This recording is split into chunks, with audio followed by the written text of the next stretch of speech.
Kami ulang kembali berita-berita sekitar Semarang pilihan kami hari ini.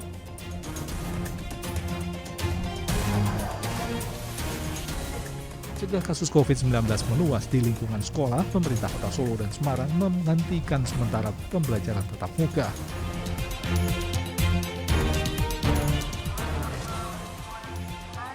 Stok minyak goreng kemasan kosong di pasar tradisional, pemerintah diminta serius menangani kelangkaan minyak goreng kemasan.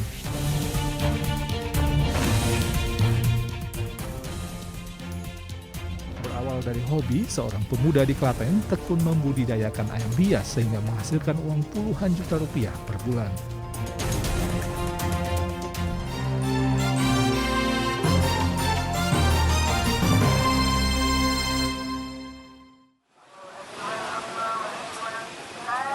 Pasca ditetapkannya harga eceran tertinggi, minyak goreng menjadi langka di sejumlah pasar tradisional di Kota Semarang. Bahkan di pasar tradisional Gayam Sari Semarang, minyak goreng kemasan hilang dari pasaran. Para pedagang mengaku selama sepekan terakhir tidak ada pasokan minyak goreng kemasan dari distributor. Pedagang pun terpaksa tetap menjual minyak goreng curah dengan harga lama yaitu Rp19.000 per kilogram. Pedagang heran karena minyak goreng curah dengan harga lama justru tetap dipasok para distributor. Minyak curah selalu ada tapi mahal. Dari sana 17,5 jualnya 19 plastikan gini. Kalau orangnya mbak tempat sendiri 18. Soalnya plastiknya kan mahal, Mas. Udah berapa lama Bu kosong Bu minyak Bu? 2 mingguan. 2 mingguan.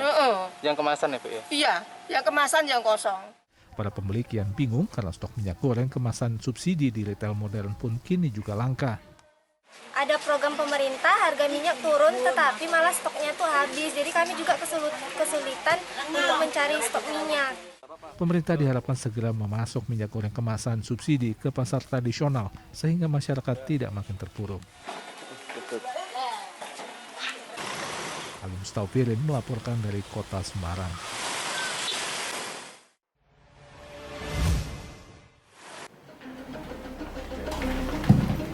Polres Jepara menetapkan pemilik warung angkringan sekaligus penjual minuman keras oplosan sebagai tersangka dalam kasus petaka miras oplosan yang merenggut 9 nyawa.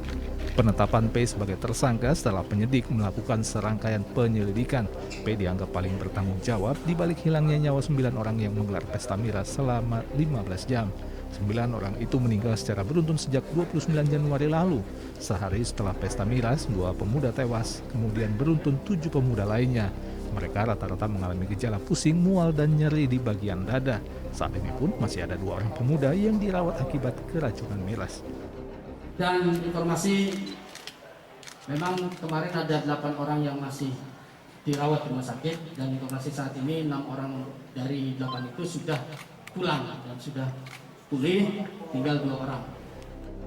Tersangka P mengaku memang menjual miras oplosan, campuran bahan baku etanol dengan berbagai bahan kimia lain yang dibeli secara daring. 1,5 liter miras oplosan dijual seharga Rp30.000. Dari mana aja?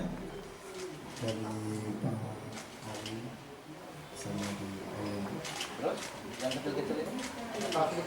yang kecil dari Semarang, ada yang dari Semarang. Online itu dari mana, Mas? Yang pertama dari mana tadi itu? Dari warga. Polisi menyita barang bukti berupa puluhan liter etanol dan peralatan yang dipakai untuk meracik miras oplosan. Tersangka P dijerat pasal berlapis, pasal 204 KUHP dan atau pasal 146 Undang-Undang tentang Pangan dan atau pasal 196 Undang-Undang tentang Kesehatan dengan ancaman hukuman penjara paling lama 15 tahun. Lovan Yuda melaporkan dari Kabupaten Jepara.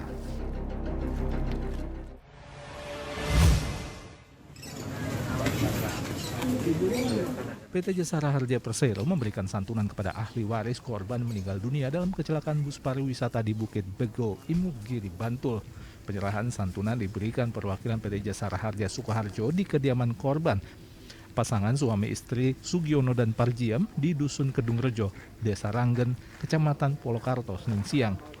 Untuk korban meninggal dunia, PT Jasara Harja memberikan santunan sebesar Rp50 juta. Sedangkan untuk 21 korban yang sedang dirawat di rumah sakit di Bantul diberikan santunan maksimal sebesar Rp20 juta. Para ahli waris wajib melengkapi berkas persyaratan untuk mencairkan dana santunan tersebut. Yang kami serahkan untuk hari ini adalah dana santunannya terhadap kepada masing-masing korban kepada masing-masing ahli warisnya sebanyak 13 orang. Dan untuk yang meninggal dunia kita berikan sebesar 50 juta. Adapun nanti yang mengalami biaya rawatan, maksimum biaya perawatan adalah 20 juta rupiah. Pemberian santunan untuk 13 korban meninggal dunia ini disaksikan Direktur Utama PT Jasara Harja Rifan Ahmad Purwantono dan Bupati Sukoharjo Etik Suryani. Sementara dari pemerintah Kabupaten Sukoharjo, para korban diberikan paket sembako. 13 korban tewas dalam kecelakaan tunggal bus pariwisata GA Trans di Jalan Imogiri, Mangunan, Bantul, Yogyakarta Minggu sore. Bus yang membawa rombongan pekerja konveksi Polokarto asal Kabupaten Sukoharjo menabrak tebing berbatu yang berada di bawah Bukit Bego. Kerasnya tabrakan membuat sebagian penumpang terlempar keluar bus. Akibat kecelakaan, 13 karyawan meninggal dunia dan 34 orang lainnya luka-luka. Dugaan sementara rem bus tidak berfungsi saat melewati jalan menurun menabrak tebing sampai bagian depan dan samping bus ringsek. Heri Prasetyo melaporkan dari Kabupaten Sukoharjo.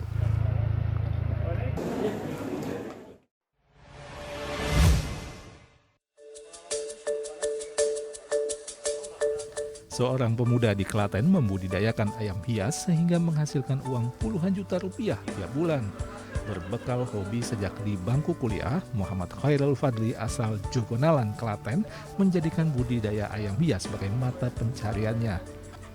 Awalnya, Khairul hanya membeli ayam hias jenis Brahma. Seiring waktu berjalan, usahanya berkembang dan mulai mengembangkan ayam hias jenis Pisen dan Merak.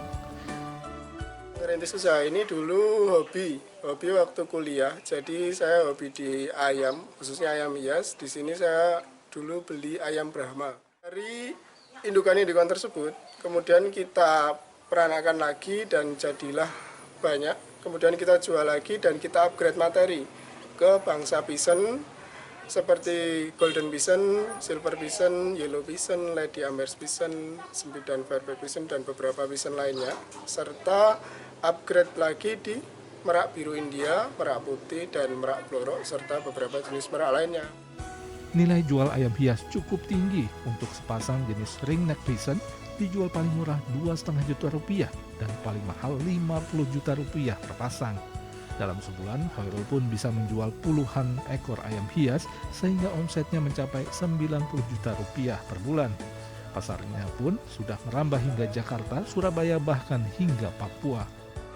Di Farm Ayam Hias Jawa Tengah untuk per bulan kita biasa menjual hingga puluhan ekor dengan omset per bulan sekitar 80 hingga 90 juta. Itu rata-rata ke wilayah mana aja, Mas? Rata-rata paling banyak ke wilayah Jakarta dan Surabaya. Cuman kita juga tidak memungkiri permintaan dari pulau-pulau lain seperti Sumatera, Kalimantan, Sulawesi, dan Papua juga masih cukup tinggi peminat. Membudidayakan ayam hias menurut Khairul tidaklah sulit. Apalagi untuk ayam hias jenis Pisen dan Merak lebih tahan terhadap penyakit.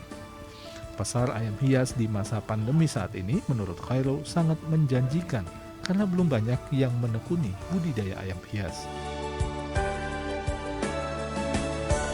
Krisna Agung melaporkan dari Kabupaten Klaten.